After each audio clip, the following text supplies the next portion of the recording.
יסגבר קוארי לעמוי בבויקר יסגבר קוארי לעמוי דזבוירוי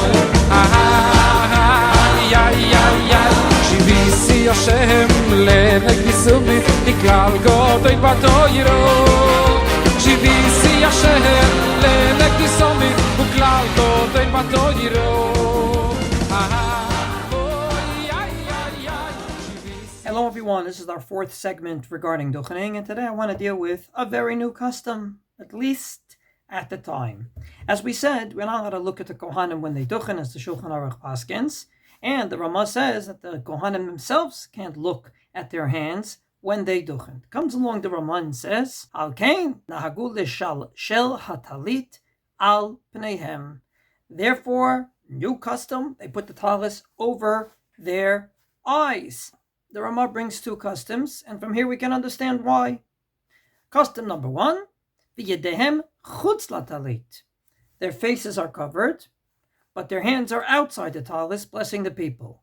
The Ramah explains in his Darkei Moshe, his parish to the Torah, shegam hem lo yistaklu b'yedehem, so that they too don't look at their hands. The Kohanim too can't look at their hands, either because of Hesech Hadat, they're not going to concentrate on the bracha, or because they may look at the Shechina, which they're not allowed to look at. Custom number two that the Ramah brings is and there is a second custom that not only do they cover their face, but they cover their hands too. And indeed, the Beit Yosef comes along and says, לשל טלית של מצווה על פניהם וידיהם ומנהג יפהו כדי שלא יוכלו הם להסתכל בעם וגם העם בהם ויבואו לידי היסח הדעת. Says the Beis Yosef, this is a great custom. Cover your face, cover your hands, and this way they can't look at you and you can't look at your hands as well. However, Rav Yaakov Hemden says this is a terrible custom. לעניות דעתי אין זו דרך ישבה שיבוא לה האדם Chazal came along and said that if you have a mum, something that would divert people's attention, you can't go up there. Well, they didn't know about this great idea. Just put a talis over yourself. So easy, you're davening anyway. Just put a talis over your hands.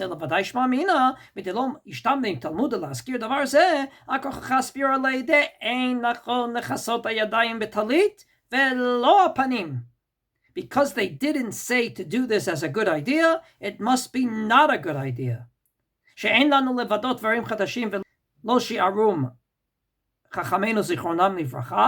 can't come up with new things that our sages didn't think of. Simply because lo machshavota machshavotenu, quoting the pasuk about God, but then applying it to the rabbis, we don't know what they were thinking. Maybe there's something al pi Kabbalah. They said absolutely no talis on yourself when you duchen. Ve'od, he says, if this indeed was such a good idea, then why didn't they do this in the Beis HaMikdash? There, not only is there Hesech Hadat problem, diverting your attention, there's a second problem, and that is you're looking at the Shechina, you could become blind. But they didn't say to put on a talis, and therefore mistabra de lo havenicha lahu. Probably they didn't like this idea. And if we think about it, I'll tell you why they didn't like this idea. Because Birkas Kohanim is like an avoda in the Beis HaMikdash. Therefore you take off your shoes. Therefore you stand. And indeed, one of the things that you can't do in the Beis HaMikdash is not have a chatzitza, anything between your hands and the people, between, say, your hands and the korban. You can't put on gloves when you work in the Beis HaMikdash. And therefore, when you bless the people, which is an avoda, just like in the Beis HaMikdash, you're barefoot, you're standing, you cannot wear the talis. And indeed, the Shulchan Aruch Harav, the first Lubavitcher Rebbe, even though he brings the two customs, one to cover your face, but not your hands, the second to cover both your face and your hands, comes along and says, Yoter nachon, the more proper thing to do, liyot nisiat kapei hakohanim gluyim v'nirim v'lo teyeh talito chotzetzet ben kapeihem la'am. Because the better thing to do, not to put the talis on your face and not on your hands. Why? Ki ken mashmut hakatuv vayisa Aaron et yadav vayevarchem. Doesn't say Aaron put out his hands with a tallis on, it said he put on his hands, bare hands. From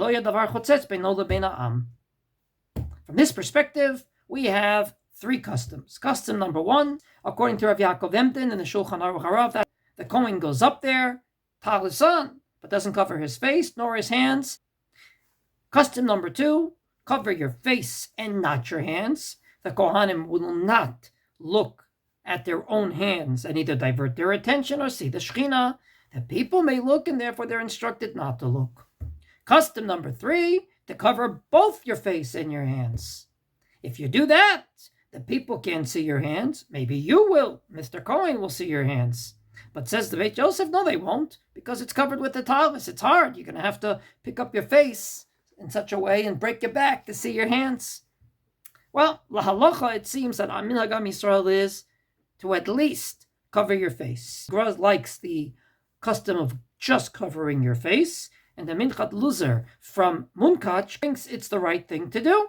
Your hands should be absolutely open and seen to bless the people. And then he adds that in the Sidur Arizal, it says explicitly that you only put it on your face and not on your hands. And when there's a machlokes about something in the Nigla, then the Nistar can paskin for us. And since it says it in the Sidur Ari, that's what we should do. And he remembers that as a child, his father would make an announcement on Yontiv, don't forget Kohanim, hands outside the tallis. However, the Beit Yosef only brings the custom of covering your face and hands. And he explains that not only is this a good thing, but this will help you, because even if you have a mum, you're covered, and therefore there's no problem for a Kohen with a mum to go up there as long as all the Kohanim cover themselves. If only part of the Kohanim do it, it's not good, because then you're going to look at the Kohanim that don't.